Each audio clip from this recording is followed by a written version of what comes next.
Good day. I'm Michael Ang. Welcome to the ASEAN Gazette. This is where we discuss the latest developments involving ASEAN member nations. Our topics are wide-ranging, discussing issues, concerns, and developments that affect each and every ASEAN member country, as well as ASEAN as a whole.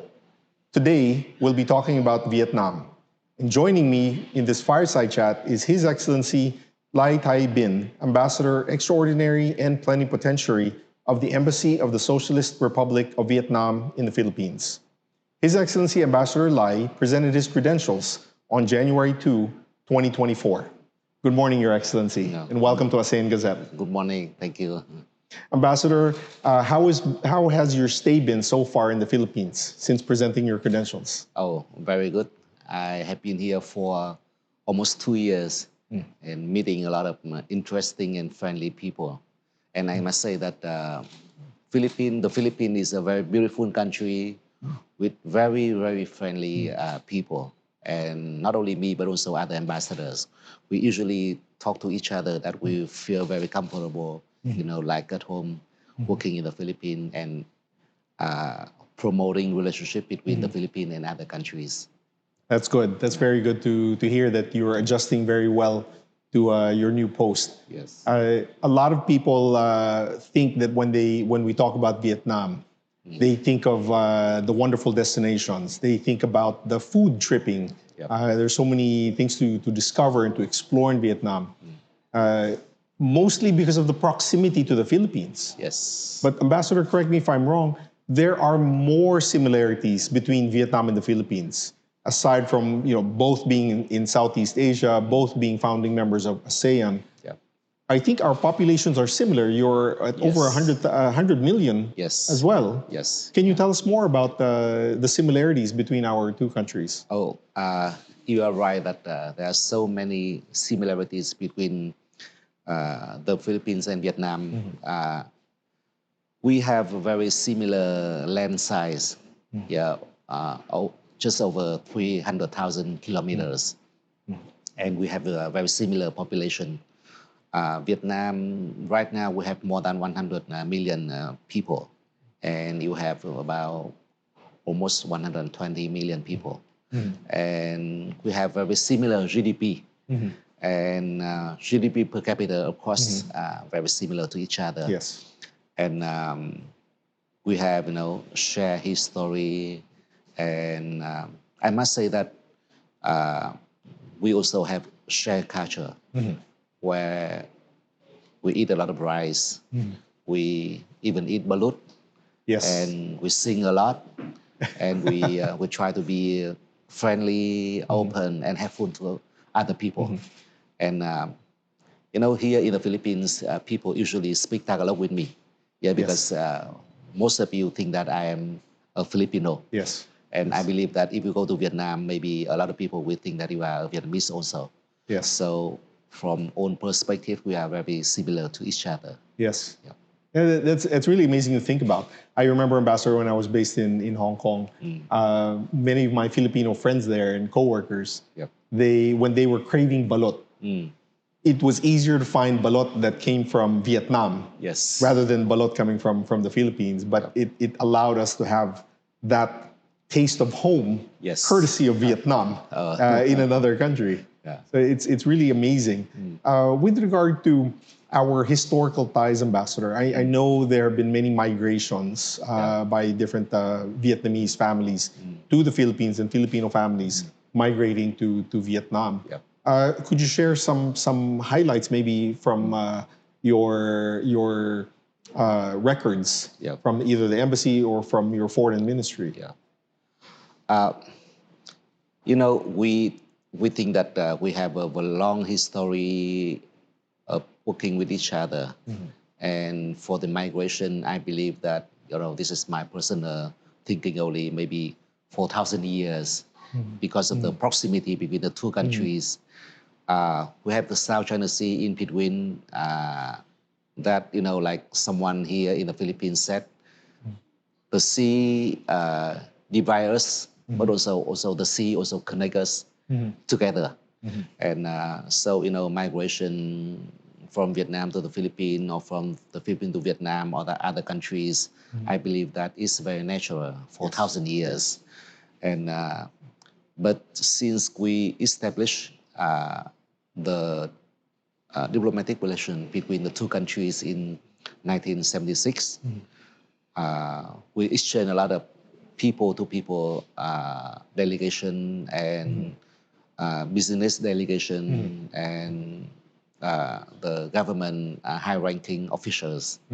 And so there are a lot of connections between the two countries. And, especially before the reform renovation process, we also send a lot of people here to the Philippines to study. Yes. And we learn a lot from the Philippines, including the teaching and learnings on rice and agriculture. Yes. And right now we are still helping each other a lot on agricultural industry, not only for buying and selling rice, but also for the agricultural modernization that you are trying to focus on a lot in the Philippines, and which we have some advantage over the years. So we are working closely together. That's very timely that you've mentioned that point about that specific example about the people-to-people and cultural exchanges. Yes, when we look at the international cycle in terms of development, there was a period where our brothers from Vietnam and other ASEAN countries were coming to the Philippines, specifically to the International Rice Research Institute, to learn about growing rice, about other agricultural methods and processes, which we've seen over the past several decades benefit our ASEAN brothers and sisters. But I don't think that the Philippines should be seen as being on the losing end of this, but rather looking at it as a cycle. Our ASEAN brothers and sisters have learned a lot, from what they initially partook with regard to that aspect of education and skills development in the Philippines. Now it's seems to be the turn of the Philippines to look at its ASEAN brothers and sisters, to Vietnam in particular, about what now are the modern trends and processes to further develop a country's agricultural resources. Even when we look at a commonality, growing the rice, there are, of course, so many developments that have taken into account or taken into consideration the climate change issues. So with what is being done in Vietnam, I'm sure there can be a lot of things that would benefit learners coming from the Philippines, learners who hopefully will become aware that there are educational and upskilling opportunities within ASEAN or that's available for Filipinos.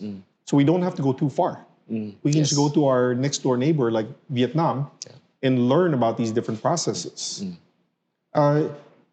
In terms of looking at the demands for more people going across borders, what do you see as priorities for within ASEAN that can benefit countries or people in countries like the Philippines and Vietnam?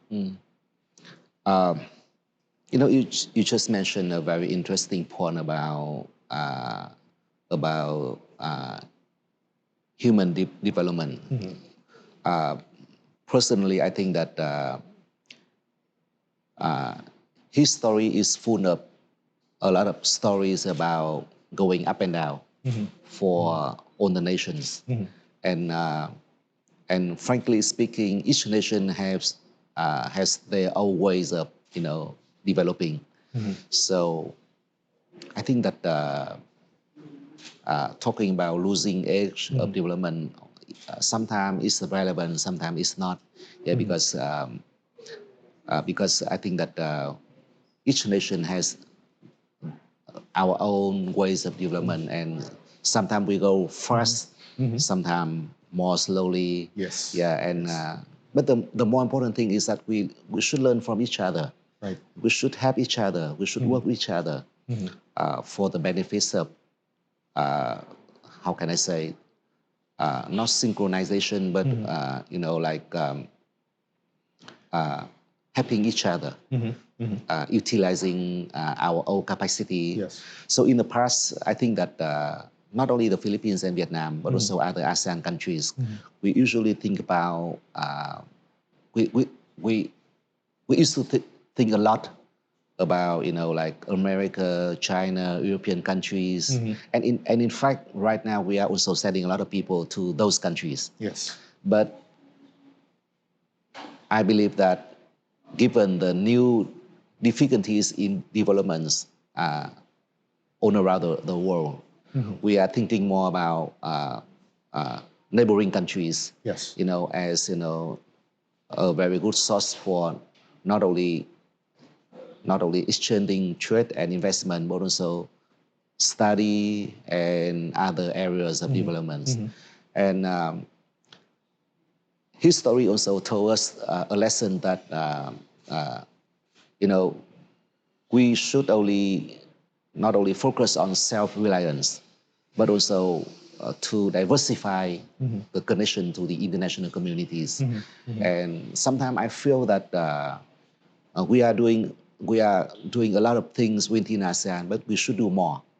We should send more people to ASEAN countries, other ASEAN countries, to study and to promote people-to-people connection, to find out more opportunities for deeper and greater cooperation in all areas, not only in agricultural industry, but I believe that Vietnam, the Philippines, we have certain strengths in our labor force, and if we can learn from each other and we can help each other, we have more opportunities to connect with each other and to integrate more into the international community.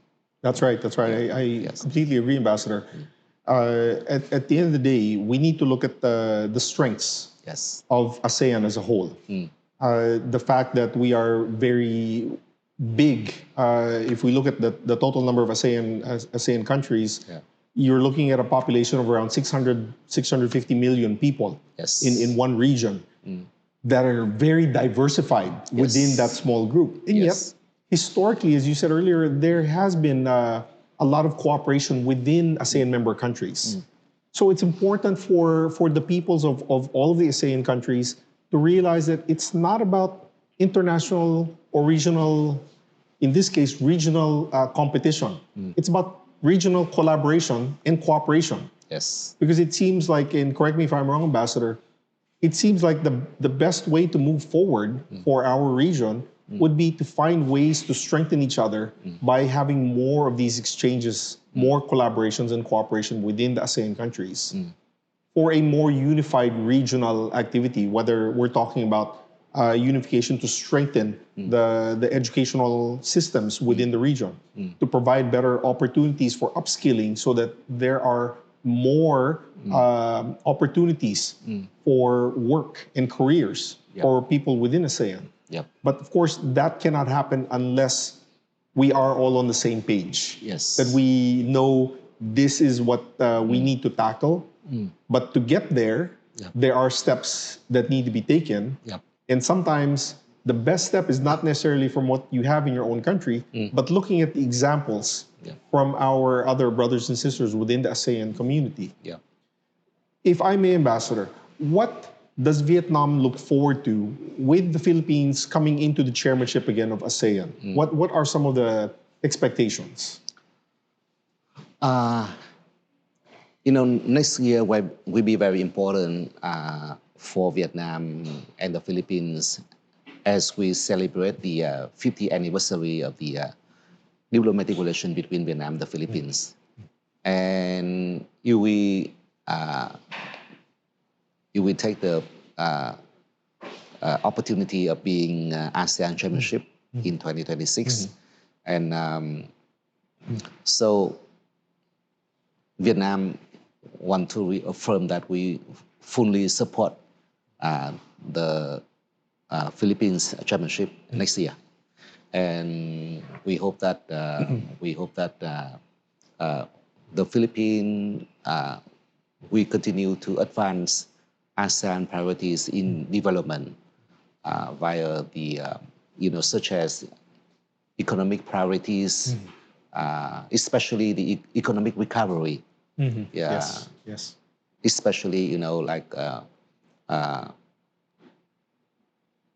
overcoming the difficulties, the consequences of the COVID-19 pandemic and other structural economic difficulties, not only within the region, but, being affected by the international economy. And we hope that the Philippines also continue to advance other ASEAN priorities, such as digital transformation or people-centered initiative.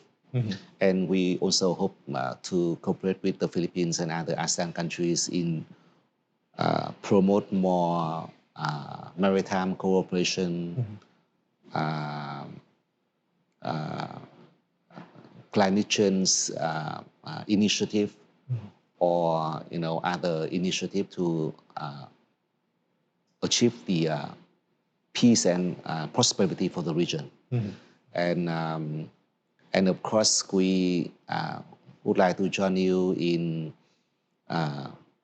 promoting ASEAN centrality and consensus in advancing connection with the international community towards more sustainable development and peace in the South China Sea. Yes. Yes. Yes. Thank you very much for that, Ambassador. There are so many areas of cooperation that can benefit so many people within the ASEAN community. And when you try to raise up an entire region and put everyone on the same page in terms of having everyone realize that there's more to gain than there is to lose. Yes. If we come together as a stronger region, as a stronger association of Southeast Asian nations.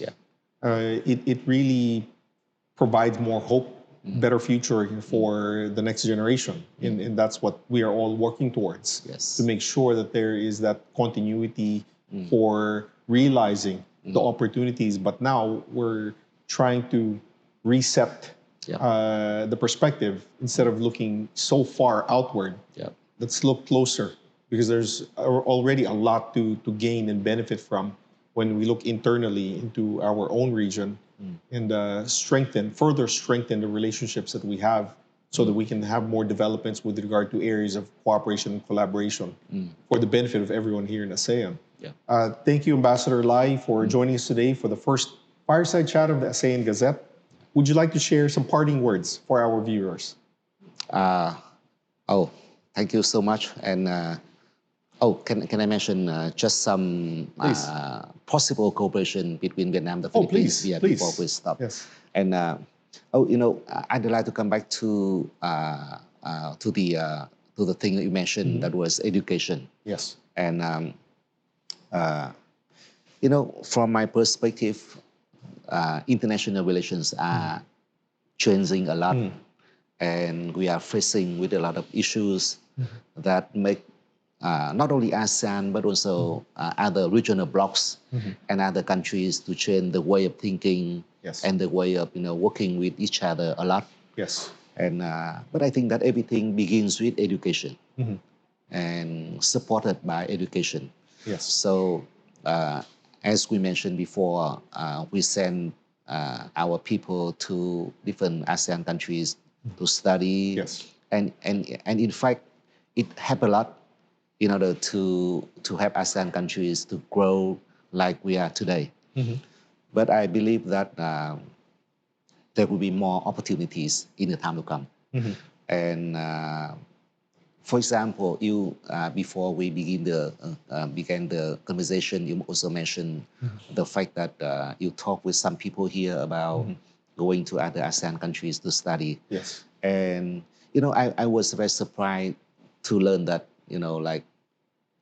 in our biggest university in Vietnam, there are so many professors in Thai Nguyen University who study in the Philippines.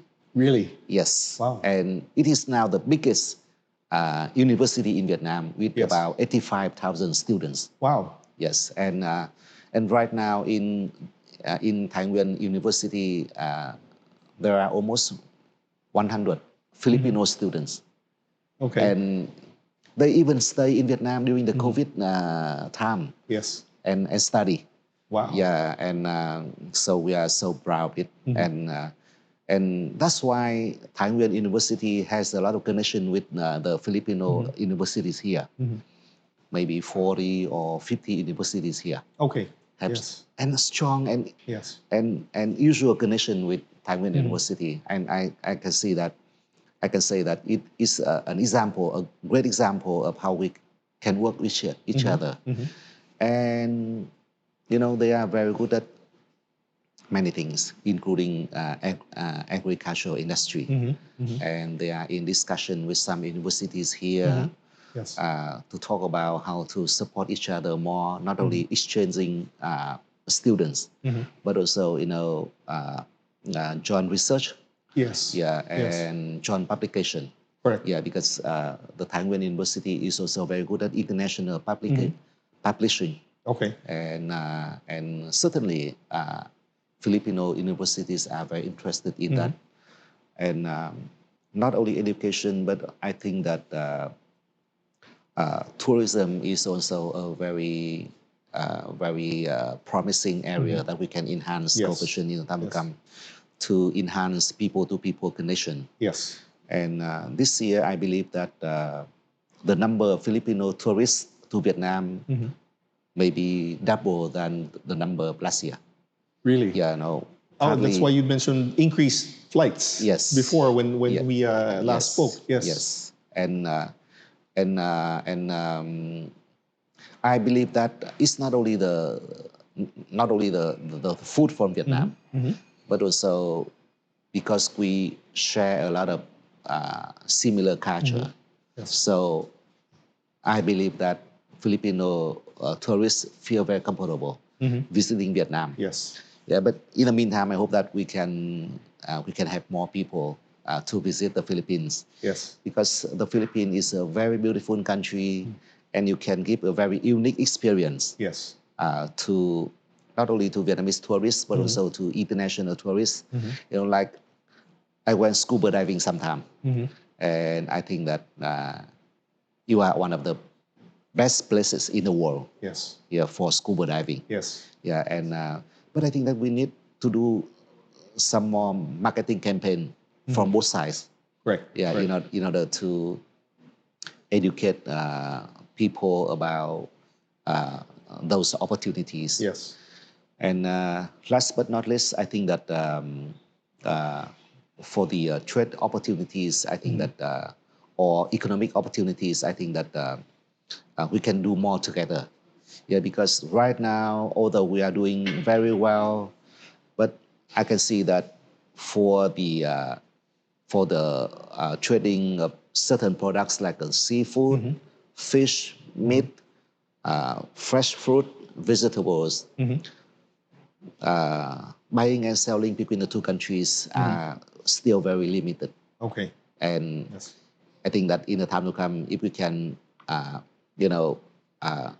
promote certain products like those I just mentioned, there could be big opportunities for both sides. Yes. And yes. But in the meantime, I think that so it means also that the two governments have also a lot of things to do. Yes. And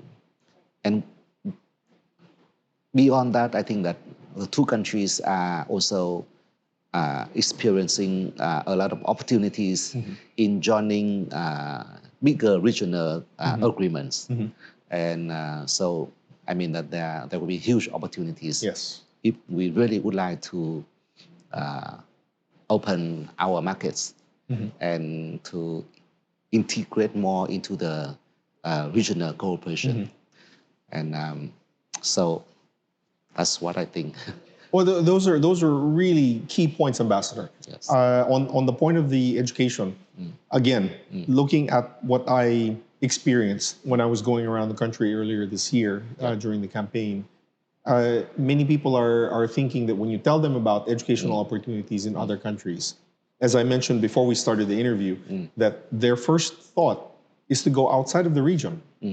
not realizing that there are many opportunities within the region. Yep. But it does not have to be limited only to the traditional students. Yes. It can be even the professors for faculty exchanges, or even for the faculty of coming from both countries to do an exchange to continue their pursuit of postgraduate studies. But even as important as that, you have these opportunities for collaborations for research and development, Yes. for international publication, Yes. which we know that when it comes to the academe, this carries so much weight. Yes. Because you're creating more opportunities for possible funding to go to the countries of origin Yes. for additional research grants. Yes. And these are invaluable because we know that many educational institutions do not have the deep pockets to provide that opportunity internally, for their own faculty and staff. So in terms of low-hanging fruit with regard to education, let's look at these opportunities to exchange, to have more exchanges between different countries like the Philippines and Vietnam for the full development and growth of our faculty and staff of the different educational institutions, not just limited to the students themselves. Yes. And with regard to tourism, oh my gosh, we have so many similarities as well with regard to tourism. There are so many beautiful sites in Vietnam, from what my wife told me, because I have yet to go. But I think if we were to do more cooperation and collaboration between the two countries, more can be gained. Yes. But it has to start somewhere. It has to start with, I suppose, as you mentioned earlier, a joint effort to promote both countries more for collaboration. And similar to what other countries in other parts of the world do, they combine multiple countries in a tour. Yep. I think we can gain so much from that, Ambassador. Yeah. Thank you so much for joining us. Again, may I invite you to share a parting message to our viewers. So I think that the program is a very timely initiative, and frankly speaking, I think that as a Philippine, Vietnam, Vietnam always consider ASEAN as our cornerstone in our foreign policy, and but I also heard from a lot of other people saying that ASEAN should do more in order to promote mutual understanding within ASEAN and between ASEAN and the international community. And I think that ASEAN Gazette is a very useful and a new channel to add more substance to the mutual understanding within ASEAN and between ASEAN and the international community. So congratulations again, and I'm sure that the program will be very successful, and I hope that the Vietnamese audience will also understand more about the Philippines and ASEAN chairmanship here via the program. Yes. Thank you so much. Thank you again, Ambassador Lai, for joining us. To our viewers, thank you for watching. You can watch our monthly episodes on the Manila Times streaming channel, the Manila Times website, and the ASEANGazette.com. We will be back again next month for the second episode, where we will guest an ambassador of another ASEAN country diplomatic mission to the Philippines. Thank you for joining our ASEAN Gazette Fireside Chat. Good day to you all.